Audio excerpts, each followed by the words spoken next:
시사 미국의 선택, 지도와 숫자로 선거 판세 분석해 보겠습니다. 자, 먼저 전체 선거인단 538명 가운데 과반인 270명, 매직 넘버 270에 먼저 도달하는 후보가 제47대 미국 대통령에 당선됩니다. 지금은 비어 있는데요. 앞으로 이 지도에 파랑과 빨강이 채워져 나가게 됩니다. 자, 그럼 언론사들이 예측한 대선 판세부터 보시겠습니다. 여기 있는 색깔이 칠해져 있는 곳들은 소위 텃밭입니다. 민주당, 공화당 지지세가 워낙 뚜렷한 곳들이라서 이변이 없는 한 이 색깔이 바뀌지 않을 것으로 예측이 되는 곳들입니다. 자, 이걸 바탕으로 해리스 후보 226명의 선거인단, 트럼프 후보 219명의 선거인단을 각각 확보할 것으로 그렇게 예측이 됩니다. 자, 눈여겨보실 곳은 아직 색깔이 칠해져 있지 않은 경합주 7곳입니다. 이곳은 자고 일어나면 선두가 바뀌고 또 모두 오차 범위 내 접전이라서 색깔을 칠할 수 없는 곳들입니다. 경합주 좀 더 자세히 살펴보겠습니다. 네, 먼저 러스트벨트, 쇠락한 공업지역이라고 불리우는 북동부 러스트벨트입니다. 위스콘신에 10명의 선거인단이 있고요. 미시간에 15명, 그리고 펜실베이니아에 19명, 이렇게 44명의 선거인단이 걸린 곳입니다. 이곳은 전통적으로 민주당 강세여서 블루월이라고도 불립니다. 자, 다음은 남동부 보겠습니다. 노스캐롤라이나와 조지아가 있고요. 16명, 16명 각각 선거인단이 있습니다. 또 네바다 6명, 그리고 애리조나 11명, 이렇게 이곳은 일조량이 많고 태양이 강해서 썬벨트라고 불립니다. 선거인단 49명이 걸려 있습니다. 전통적으로 이곳도 네바다를 제외하면 세 곳 모두 공화당이 강세입니다. 이곳 경합주들의 지난 대선 결과 한번 살펴보겠습니다. 먼저 2016년입니다.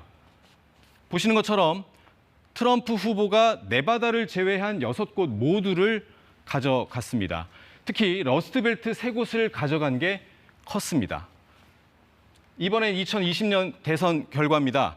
이번엔 반대입니다. 조 바이든 당시 후보가 노스캐롤라이나를 제외한 나머지 6곳 모두 가져갔습니다.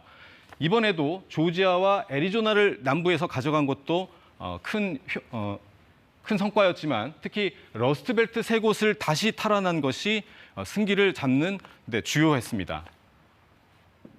자, 이번엔 어떨까요?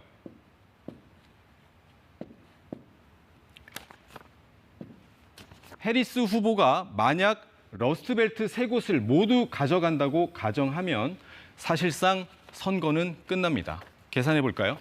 자, 위스콘신에 10명, 미시간에 15명, 펜실베이니아에 19명 합치면 44명입니다.